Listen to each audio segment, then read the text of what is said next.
یعنی آپ کہنے بنیادی طور پر کمیشن سے کچھ نکلتا ہی نہیں ہے، چاہے حاضر سروس کا ہوتا ہے ریٹائرڈ کا ہوتا ہے، تو پھر ایک مطالبہ 184(3) کا ہے. حکومت یہ کہہ رہی ہے، کل ہم نے جب وزیر قانون کے سامنے موقف رکھا، انہوں نے کہا 184(3) کے تحت جو بھی عدالت نے نوٹسز لیے تھے ان کا بھی حال دیکھ لیں، ان سے بھی کیا تباہی پھیلی ہے، تو پھر کیا ہوتا؟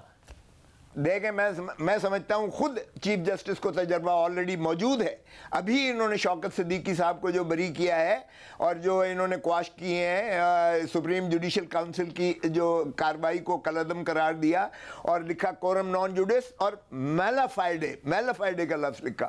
انہوں نے کہا کہ اگر کوئی اس طرح سے جج جو ہے اپنا معافی الضمیر بیان کرتے ہوئے بتاتا ہے کہ پریشر ہے تو اس کو نکالا نہیں جا سکتا، اور یہ بدنیتی پر اس کو نکالا گیا جو چیف جسٹس بننے جا رہا تھا. تو مجھے بتائیں کہ یہ اگر تو ہم نے کسی کو سزائے موت کرنے کے بعد ہم نے 45 سال لگا کے کہنا ہے مس ٹرائل تھا، اور یہ جو ہے شوکت صدیقی صاحب کے کیس میں بھی ان کے جو الزامات تھے ان کی تحقیقات تو نہیں کی عدالت نے، صرف یہ کہا کہ بغیر تحقیق کے انہیں ہٹانا ٹھیک نہیں تھا، اور ان کی تقریر تو اس میں بھی انہوں نے تحقیقات تو نہیں کی سپریم کورٹ نے.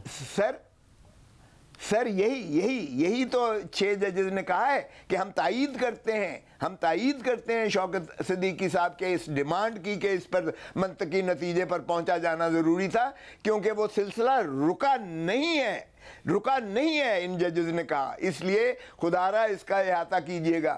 ہم تو پہلے دن ونڈیکیٹ ہو گئے، ہم تو کہہ رہے تھے کہ فیصلے کوئی اور کر رہا ہے، یہاں بیٹھ کے بلڈوز کر رہا ہے. مجھے خود عمران خان کہتا تھا دو طرفہ ہوتا ہے نا، کیونکہ بحثیں کر رہا ہے. یہ ججز تو شوکت عزیز صدیقی کے معاملے کو بنیاد بنا کر مطالبہ کر رہے ہیں کہ ہمارے ساتھ پھر یہ ہوا، اپنے واقعات بتا رہے ہیں. تو شوکت صدیقی کے معاملے پر تو عمران خان صاحب کا موقف تھا کہ کیوں شور مچا رہے ہیں، جنرل فیض حمید یا فوج جو کر رہی ہے ٹھیک کر رہی ہے.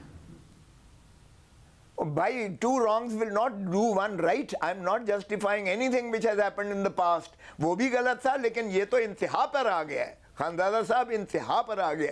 جو قاضی فائز عیسیٰ صاحب نے جو ججمنٹ 2019 میں دی ہے، جو فیض آباد دھرنے پر دی ہے، اور جو انہوں نے خد و خال اور ہدایات دی ہیں کہ یہ ایجنسیز کس طرح سے مداخلت کر رہی ہیں اور ان کا کیا کام ہے، امریکہ کی جورسڈکشن، آسٹریلیا کی جورسڈکشن، برطانیہ کی جورسڈکشن، ساری جورسڈکشنز کے انہیں حوالے دیے، اور انہوں نے 13 ہدایات دیں کہ یہ کیجیے گا. ایک پر عمل نہیں ہوا ہے. میں کہتا ہوں کیوں نہیں کرتے بھائی؟ سپریم کورٹ اتنی پابند ہو گئی ہے. ہم تو کہہ رہے ہیں کہ انہوں نے ریاست کو یرغمال کر کے رکھ دیا ہے ایجنسیز نے. بس کر دیں، بہت ہو گیا ہے اس ملک کے ساتھ.